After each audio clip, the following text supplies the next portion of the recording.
ونشهد أن سيدنا ومولانا محمدا عبده ورسوله أرسله بالحق بشيرا ونذيرا وداعيا إلى الله بإذنه وسراجا وقمرا منيرا اللهم صل على محمد وعلى آل محمد كما صليت على إبراهيم وعلى آل إبراهيم إنك حميد مجيد اللهم بارك على محمد وعلى آل محمد كما باركت على إبراهيم وعلى آل إبراهيم إنك حميد مجيد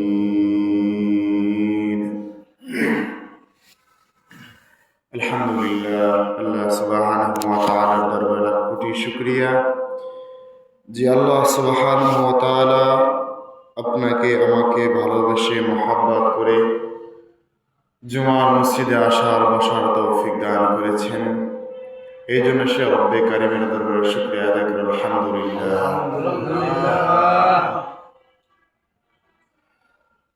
গত জুমায় আলোচনা করছিলাম আল্লাহ তাআলা মানুষ জাতিকে সমস্ত মাখলুকাত থেকে শ্রেষ্ঠ মাখলুক হিসাবে সৃষ্টি করিয়াছেন। তবে এই শ্রেষ্ঠ মাখলুকগুলোই একটা সময় সবচাইতে নিকৃষ্ট হয়ে যায়। আল্লাহ বলেন, লাহুম কুলুবুন লা ইয়াফকাহুনা বিহা ওয়া লাহুম আ'য়ুনুন লা ইউবসিরুনা বিহা ওয়া লাহুম আযানুন লা ইয়াসমাউনা বিহা উলাইকা কাল আনআম। যাদেরকে আল্লাহ তাআলা কান দিয়েছেন কিন্তু কানটা কাজে লাগায় নাই, আকল দিয়েছেন আকলটা কাজে লাগায় নাই, আল্লাহ তাআলা তাদেরকে বলতেছেন বানাইলাম সর্বশ্রেষ্ঠ জাতি হিসাবে, সর্বশ্রেষ্ঠ মাখলুক হিসাবে, কিন্তু তাদের আকল কাজে না লাগানোর কারণে তারা হয়ে গেল সর্বনিকৃষ্ট। উলাইকা কাল আনআম বাল হুম আদল, বরং তারা চতুষ্পদ জন্তু থেকেও বেশি নিকৃষ্ট। বানাইলাম তাদের সর্বশ্রেষ্ঠ কইরা, হয়ে গেল কি সর্বনিকৃষ্ট। কিসের কারণে? তারা আকলটাকে কাজে না লাগানোর কারণে। আল্লাহ তাআলা তাকে যে আকল দিছেন, যে বিবেক দিছেন, যে কান দিছেন, যে মেধা দিছেন, যে দিল দিছেন, এইগুলোকে সঠিক কাজে না খাটানোর কারণে তারা হয়ে গেল কি সবচাইতে নিকৃষ্ট। অথচ আল্লাহ তাআলা কি কইছেন? সবচাইতে দামি এবং শ্রেষ্ঠ করে বানাইছে, সবচাইতে সুন্দর করে বানাইছে। লাকাদ খালাকনাল ইনসানা ফি আহসানি তাকওয়িম। সমস্ত মাখলুক থেকে, সমস্ত কিছু থেকে সুন্দর করে আমি বানাইছি, সব কিছু থেকে। তবে এত সুন্দর করে বানানোর পরে বান্দা যখন আল্লাহ তাআলার ইবাদত থেকে দূরে সরে যায়, আল্লাহ তাআলার হুকুম থেকে দূরে সরে যায়, তখন আল্লাহ তাআলা তাকে দেন, ইয়া আইয়ুহাল ইনসান ইয়া আইয়ুহাল ইনসান মা গাররাকা বিরাব্বিকাল কারীম আল্লাযী খালাকাকা ফাসাওয়াকা ফাআদালাক ফি আইয়ি সূরাতিন মা শাআ রাকাবাক। বান্দা, কোন জিনিসে তোমাকে ধোঁকায় ফেললো? কোন জিনিস তোমাকে আমার রবের ইবাদত থেকে দূরে সরে দিল? এমন কোন জিনিস আছে যে জিনিসটা তোমাকে তোমার রবের ইবাদত থেকে দূরে সরায় দিল? তুমি কার মায়ায় পড়লা? কোন জিনিসের মায়ায় পড়লা? কোন জিনিস তোমাকে আমার ইবাদত থেকে দূরে সরাই দিল? তোমাকে তো আমি বানাইছি, তোমাকে অনেক আদর করে আমি বানাইছি, এত সুন্দর করে একটা চেহারা দান করেছি, এত সুন্দর করে তোমার হাত পা তৈরি করে দিয়েছি, এত সুন্দর করে তোমার অবয়ব গঠন তৈরি করে দিলাম। তোমার এই শরীর, তোমার এই সৌন্দর্য দুনিয়ার কোনো জিনিসে তোমাকে দিতে পারে নাই। তোমার নেতা তোমাকে সুন্দর দেহ দিতে পারে নাই, তোমার মা তোমাকে সুন্দর দেহ দিতে পারে নাই, তোমার বাবা তোমাকে সুন্দর দেহ দিতে পারে নাই। আমি আল্লাহ তাআলা তোমাকে তৈরি করেছি, এত সুন্দর চেহারা আমি তোমাকে দিয়েছি। দুনিয়ার মধ্যে হাজার কোটি কোটি মানুষ, অথচ একটা মানুষের সাথে আর একটা মানুষের কোনো মিল নেই। প্রত্যেকটা মানুষের চেহারা ভিন্ন, প্রত্যেকটা মানুষের ভয়েস ভিন্ন। আল্লাহ তাআলা বলেন, সমস্ত কিছু থেকে সুন্দর করে বানাইলাম। তোমার মাও তোমাকে তৈরি করতে পারলো না, তোমার বাবাও তোমাকে তৈরি করতে পারে নাই, আমি তোমাকে বানাইছি। সুতরাং তুমি আমার থেকে কোথায় চলে গেলা? এই রবের ইবাদত থেকে তুমি কোথায় চলে গেলা? কোন জিনিসে তোমাকে এই রবের ইবাদত থেকে ধোঁকায় ফেলে দিল? তুমি রবের ইবাদত থেকে দূরে সরে গেলা। আল্লাহ তাআলা ডাকতে থাকেন, আল্লাহ তাআলা বারবার ডাকেন বান্দাদেরকে, মা গাররাকা বিরাব্বিকাল কারীম, কোন জিনিসে তোমাকে আমার থেকে দূরে সরা দিল? রবের ইবাদত থেকে দূরে সরাই দিল, রবের ভালোবাসা থেকে দূরে সরাই দিল। আমরা তো রবকে চিনতে পারি নাই, রবের ভালোবাসাও আমাদের মধ্যে নাই, রবের তালাশও আমাদের মধ্যে নাই। আসহাবে কাহাফের 7 যুবক, 7 জায়গা থেকে 7টা যুবক রবকে খোঁজার জন্য বের হইছে। সবার নিয়ত রবকে খুঁজতে হবে, রব একজন আছে, আমাদের একজন রব আছে। সে রব কোথায় থাকে? সে রবকে খুঁজতে হবে। রব খোঁজার জন্য 7 যুবক 7 জায়গা থেকে বের হইছে। 7 যুবক রওনা হইছে, রব একজন আছে, সে রবকে খুঁজতে হবে। 7 যুবকের পিছনে পিছনে একটা কুকুরও চলতেছে। বারবার কুকুরটাকে ধাওয়া দেওয়ার কারণে কুকুর বারবার তার সাথে সাথে চলতে থাকে। যখন তাদেরকে বারবার কুকুর তাদেরকে ধাওয়া দেয়, কুকুর রবের কাছে দোয়া করে, আল্লাহ, হে মাওলা, তুমি আমার জবান খুলে দাও, আমি তোমার বান্দাদের সাথে কথা বলি। সঙ্গে সঙ্গে আল্লাহ তাআলা কুকুরের জবান খুলে দেন। কুকুর আল্লাহর বান্দা থেকে ডেকে বলেন, হে আল্লাহর বান্দা, শোনো, তোমরা যেই রবকে খোঁজার জন্য বের হইছো, তোমরা 7 যুবক রবের সন্ধানে বের হইছো, আমি কুকুর হইছি তো কি হয়েছে? আমিও তোমাদের সাথে রবের খোঁজার জন্য বের হয়ে গেছি। সুবহানাল্লাহ। তোমাদের উদ্দেশ্য রব খোঁজা, আমার উদ্দেশ্য রব খোঁজা। তোমরা রবকে খোঁজার জন্য বের হইছো, আল্লাহ তাআলাকে খোঁজার জন্য বের হইছো। আমি কুকুর হইছি তো কি হয়েছে? আমিও রব খোঁজার জন্য বের হইছি। আল্লাহ তাআলা বলেন, হাসরের ময়দানে এই কুকুরকেও আল্লাহ তাআলা মানুষের আকৃতি দিয়ে তাকে জান্নাত দিবেন। আসহাবে কাহফের 7 যুবক গুহার মধ্যে গিয়ে আল্লাহ তাআলা তাদেরকে ঘুম পাড়ায় দিলেন।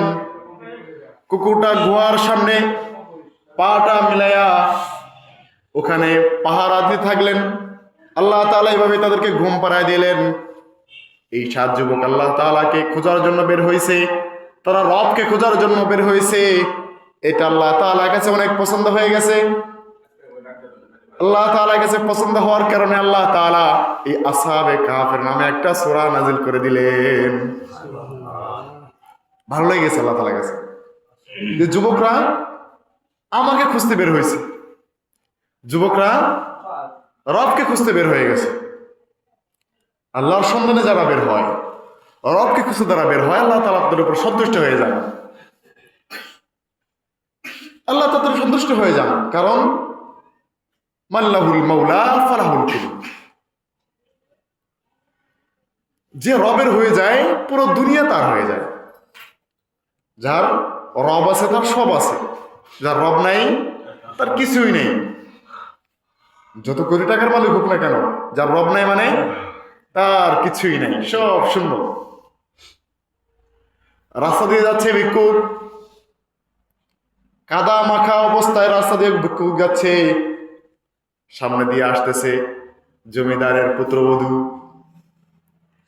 ঘটনাক্রমে ভিক্ষুকের গায়ের কাদা জমিদারের পুত্রবধূর গায়ে লেগে যায়। জমিদারের পুত্রবধূ রেগে যায়, কত বড় সাহস, আমার গায়ে ভিক্ষুকের কাদা লেগে গেছে। তৎক্ষণাৎ তার স্বামীকে ফোন দেয়, স্বামী যান, ভিক্ষুক তো আমার সাথে বেয়াদবি করে ফেলাইছে, তার গায়ের কাদা আমাকে লাগাই দিছে। শুধু কি তাই, গায়ে জীর্ণশীর্ণ অবস্থায় আমার সামনে আমার সাথে ঘাসা লাগছে, তুমি তাড়াতাড়ি আসো। জমিদারের বেটা আইসা ভিক্ষুকে দেখা তার মুখের উপর যত জোর ছিল সমস্ত জোর খাটায় একটা থাপ্পড় মারা দিছে। ভিক্ষুক রবের দিকে তাকায় বলে, রব্বের কারীম। জমিদারের পুত তার স্ত্রী ভালোবাসা মানুষের সাথে বেয়াদবি হয়েছে বিদায় সে আমার মুখের উপর থাপ্পড় লাগাই দিছে। মাওলা রে, তোমার ভালোবাসার মানুষের সাথে বেয়াদবি করছে, মাওলা তুমি সহ্য করো না। সাথে সাথে জমিদারের পুত মারা গেছে। ভিক্ষুক তাকায় তাকায় হাসে, বলে এটাই ভালোবাসার খেলা, এটাই রবের খেলা। তুমি তোমার ভালোবাসার মানুষের সাথে বেয়াদবি হয়েছে, তুমি সহ্য করতে পারো নাই, আর আমি তো সেই রবের মহব্বতের মানুষ, আমার তো সে ভালোবাসার মানুষ, সে মালিকের মালিক রব্বে কারীম, তিনি তো আমার ভালোবাসার মানুষ। তুমি আমার সাথে বেয়াদবি করবা আর রব আমার তাকায় তাকায় দেখবে, এটা কখনো হতে পারে না। সুতরাং তুমি আমার সাথে বেয়াদবি করছো, রব তাকায় তাকায় দেখেন নাই, রব ওর সঙ্গে সঙ্গে এর বিচার করে দিছেন। যারা রবের হয়ে যায়, রবের সাথে যারা সম্পর্ক করে নেয়, তাদের দুনিয়াও কামিয়াব, আখিরাতও কামিয়াব। বাচ্চা সুলতান মাহমুদ গজনবী রাত্রেবেলা উঠছে তাহাজ্জুদ পড়ার জন্য, পুকুরে গেছে ওযু করার জন্য, যায় দেখে পুকুরের অপর পাশে চারজন যুবক পানি লাড়াচাড়া করে। সুলতান মাহমুদ গজনবী ওযু করতেছেন, চার যুবক ডাক দিয়া বলে, মনে হয় এই লোকটা চুরি করতে উঠছে। সুলতান মাহমুদ গজনবীরে দেখে বলতেছে, এই লোকটা মনে হয় চুরি করতেই উঠছে, তারা ডাক দাও, একা একা চুরি করে মজা পাবেন না, আমাদের সাথে যোগ দিলে লাভ হবে, আমরা 5 জন হয়ে যাবে, 5 জন মিলে চুরি করব। ডাক দিছে, হে ভাই, তুমি একা একা চুরি করে মজা পাইতা না, আমরা 4 চোর আছি, আমাদের সাথে যোগ দাও, আমরা 4-5 জন মিলে চুরি করে আসি। সুলতান মাহমুদ গজনবী কিছু মনে না করে তাদের সাথে যোগ দিছে। যোগ দিয়ে বলতেছে, কোথায় চুরি করতে যেতে চাও? বলে, আর কই যাবো, সুলতান মাহমুদ গজনবীর বাসায় যাই। চোরে আবার সুলতান মাহমুদ গজনবীরে চিনে না। বলতেছে, ঠিক আছে, সুলতান মাহমুদ গজনবীর বাসায় যাইবা, তো বাচ্চার বাসায় যখন যাবা চুরি করতে, তোমাদের কি যোগ্যতা আছে? একজন বলে, আমি কুকুরের ভাষা বুঝি, কুকুর যখন ঘেউ ঘেউ করে তার ভাষা আমি বুঝি। আর একজন বলে, আমি হাতের তালি দিলে তালা খুলে যায়।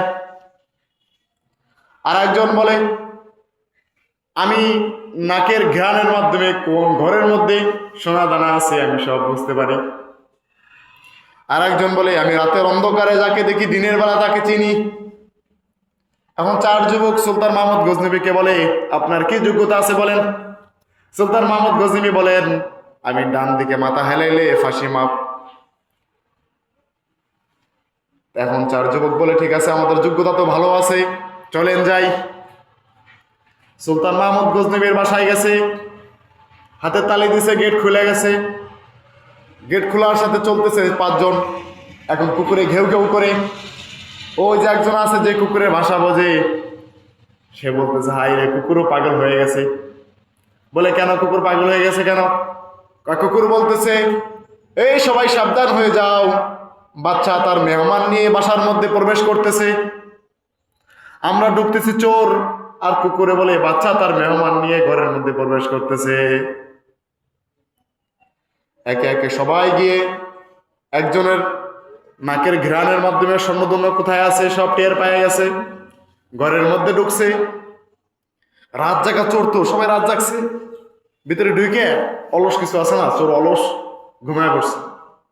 একজন বলতেছে আমাদের কাছে তো সব কারামতি আছে, ঘুমাইলে সমস্যা কোথায়? সমস্যা নেই, ঘুমাই একটু, ভোরবেলা যাওয়া নেই। সুলতান মাহমুদ এ আবার এবাদত গুজার মানুষ, যদিও বাচ্চা কিন্তু আবেদ থেকে উত্তম, বহুত এবাদত গুজার মানুষ। সুলতান মাহমুদ গজনবী ঘুমাইছে, বাইরে থেকে তালা মাইরা চলে গেছে নামাজ পড়তে। ফজরের পরে সিংহাসনে বসছে, দরবারে বসছে, এই জল্লাদ যায় দেখ ওই ঘরের মধ্যে 4টা চোরা আছে, ধরে নিয়ে আয়। 4 চোরারে ধরে নিয়ে আসছে, কাঠ গড়ায় দাঁড় করাইছে। সবাই চোখের পানি ফেলে, কিন্তু 4 জনের মধ্যে একজন মিটিমিটি করে হাসে। কয় কিরে, সবাই কান্না করে তোমাদের জেল ফাঁস হয়ে যাবে, তুমি হাসো কেন?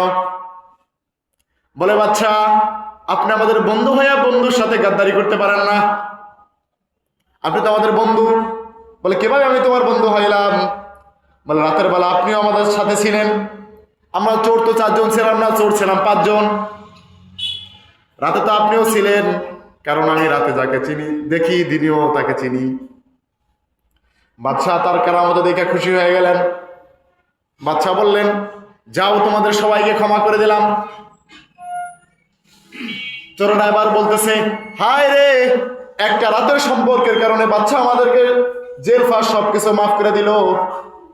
যদি এই একটা রাত রবের সাথে সম্পর্ক করতাম, যদি এই একটা রাত যদি আল্লাহ তাআলার সাথে সম্পর্ক করতাম, এই বন্ধুত্বটা যদি আল্লাহর সাথে করতাম, তাহলে আল্লাহ তাআলা আমাদের জীবনের সমস্ত গুনাহকে মাফ করে দিতেন। আল্লাহ তাআলা আমাদের জীবনের সমস্ত ভুল ত্রুটি ক্ষমা করে আমাদেরকে কাছে টেনে নিতেন। বাচ্চা একটা রাতের সম্পর্কের কারণে আমাদের সমস্ত অপরাধকে মাফ করে দিলেন। যদি এই সম্পর্কটা আল্লাহর সাথে করতাম, এই সম্পর্কটা যদি আল্লাহ তাআলার সাথে থাকতো, তাহলে আল্লাহ তাআলা আমাদের জীবনের সমস্ত গুনাহকে মাফ করে দিতেন।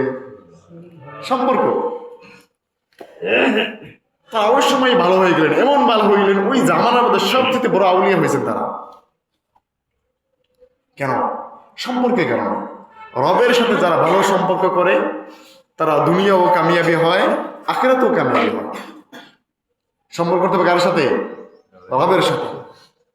রবের সাথে যারা সম্পর্ক করে, তারা দুনিয়াও কামিয়াবি, আখিরাতেও কামিয়াবি। দুনিয়াও কামিয়াবি হয়, আখিরাতেও কামিয়াবি হয়। কিন্তু রবের সাথে যাদের সম্পর্ক নাই, তারা দুনিয়াতেও শেষ, আখিরাতেও শেষ।